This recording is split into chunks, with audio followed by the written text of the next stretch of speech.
il y a un club lillois qui t'a refusé parce que tu étais une fille, non? À l'époque, c'était c'était comme ça. Ouais, c'est vrai, c'est vrai. Bah, à l'époque, le foot féminin, on n'en entendait pas beaucoup parler et puis il y avait pas forcément d'avenir. Donc, bah, surtout les clubs professionnels qui aimaient former les petits jeunes pour espérer que ce soit des espoirs pour professionnels. Nous, les filles, ça les intéressait pas. Donc oui, j'ai été refusée dans un club parce que j'étais une fille. Ouais. Alors par contre, voilà, dans ton parcours, tu as intégré le centre de formation de Clairefontaine.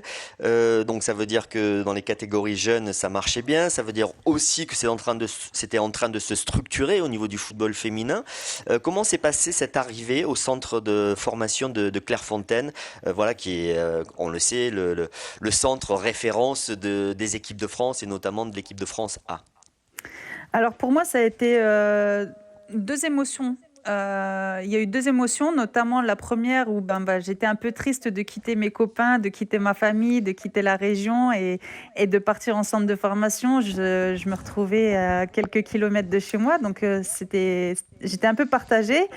Parce que aussi, j'avais l'autre sentiment d'arriver dans le foot de haut niveau, d'avoir des belles infrastructures, de manger foot, dormir foot, foot toute la journée. Et en plus, à Clairefontaine, c'était le pôle français et c'était le gratin du foot français. Donc oui, j'étais super contente à la fois. Et tes parents ne t'ont pas retenu le fait que tu sois aussi passionné, que tu aies autant envie, ça a été trop fort pour qu'ils résistent? Ah non, j'ai eu de la chance au niveau de la famille, j'ai toujours été soutenue. Bon, maman a un peu déprimée quand je suis partie de la maison. Elle a essayé de me retenir. T'es sûre, ma chérie, tu veux y aller? Mais tu sais que tu verras pas maman tous les soirs, hein.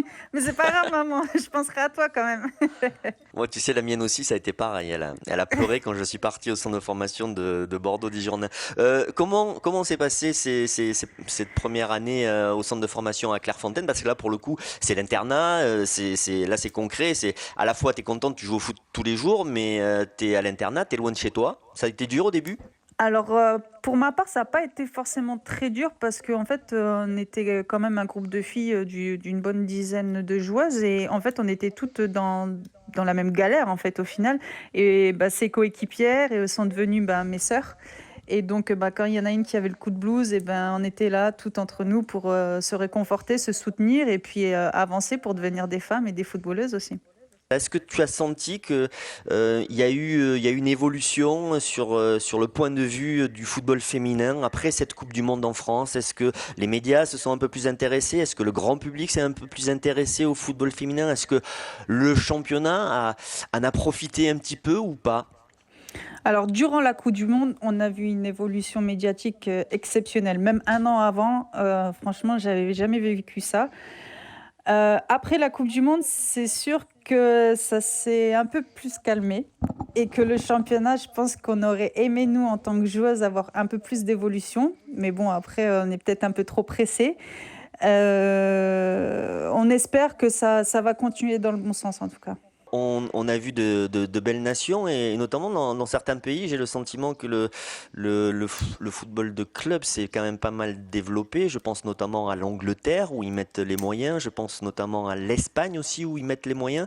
T'as pas l'impression qu'ils mettent plus de moyens à l'étranger qu'en France? Ah bah si, clairement.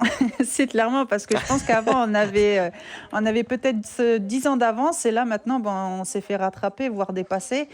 Et c'est ce qui nous inquiète aussi, nous, un peu en tant que joueuse, parce que des fois, on fait remonter les infos, mais on nous dit, ah, vous êtes pressés, vous voulez faire les choses trop vite. Et en même temps, on voit les autres nations et on se dit, bah non, parce qu'il faut continuer avec l'avance qu'on avait, comme l'Espagne, comme l'Italie, l'Angleterre, tu as dit. Après, les États-Unis, c'est un autre monde aussi, mais on a envie que ça évolue beaucoup plus vite. Ouais.